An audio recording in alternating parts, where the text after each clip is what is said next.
Hello বন্ধুরা, আমি ডোনা তোমাদের সাথে আবারও একটা নতুন ভিডিও নিয়ে চলে এসেছি। ভিডিওগুলো আপলোড করতে একটু লেট হয়ে যাচ্ছে। এটা 25শে ডিসেম্বরের ভিডিও, তাই সবাইকে ফার্স্ট জানিয়ে দিই মেরি ক্রিসমাস। এখন আমি রেডি হয়ে যাচ্ছি বাপের বাড়ি, ওখান থেকে যাব মেলা দেখতে। যাবার আগে সোনা বাবাকে একটু সান্টা সাজিয়ে নিয়েছিলাম, তারপর সুন্দর সুন্দর কিছু পিক নিয়ে নিয়েছিলাম। ওকে কেমন দেখাচ্ছে পুরো বাড়ি সবাইকে ঘুরিয়ে ঘুরিয়ে দেখাচ্ছিলাম। তারপর ওর কিছু ভিডিওও নিয়ে নিয়েছিলাম সুন্দর দেখে। তারপর এইভাবেই ওকে সাজিয়ে নিয়ে মায়েদের বাড়ি গিয়েছিলাম ওর গাড়িটা করে চাপিয়ে। ওখান থেকে তাড়াতাড়ি চলে গিয়েছিলাম মেলা দেখতে।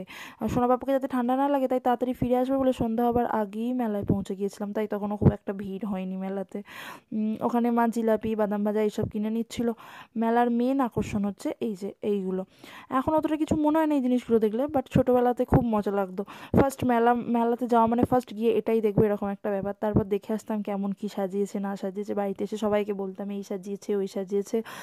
তখন একটা মেলা দেখার মজাটা অন্যরকম ছিল। সোনা বাবা একটু ভয় খাচ্ছিল ভূতগুলোকে দেখে। তারপর ওর জন্য মা কিছু খেলনা দেখছিল, কিনেও নিয়েছিল। বিশেষ করে ওর দাদান বলে দিয়েছিল ওকে কি ওর জন্য যাতে পাখি কিনে নিয়ে আসা হয়, কেন কি ও মামার বাড়ি গেলেই না পাখি খোঁজে খুব। তাই তারপর ওখান থেকে চলে গেলাম খাওয়া দাওয়া করতে। ঘুগনি খেয়ে নিয়েছিলাম, তারপর মোমোটাও নিয়ে নিয়েছিলাম, সব খাবারই মোটামুটি ছিল। তারপর তিনজনে মিলে কিছু পিক তুলে নিলাম। সোনা বাবা ভেবেই পাচ্ছিল না যে কোন দিকে দেখবে, এত লাইট লোকজন, খুব মজা পাচ্ছিল। দিদুনের সাথে কিছু পিক তুলে নিল। তারপর বাড়ি ফিরে এলাম ওখান থেকে। তারপর ওখান থেকে ফিরে এসে এই যে খেলনাগুলো দেখছি এগুলো সব ওকে দিদুন কিনে দিয়েছিল।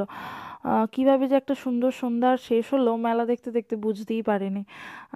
খুব মজা হয়েছিল তবে, কিন্তু ভালো লাগলে লাইক করো, সাথে থেকো।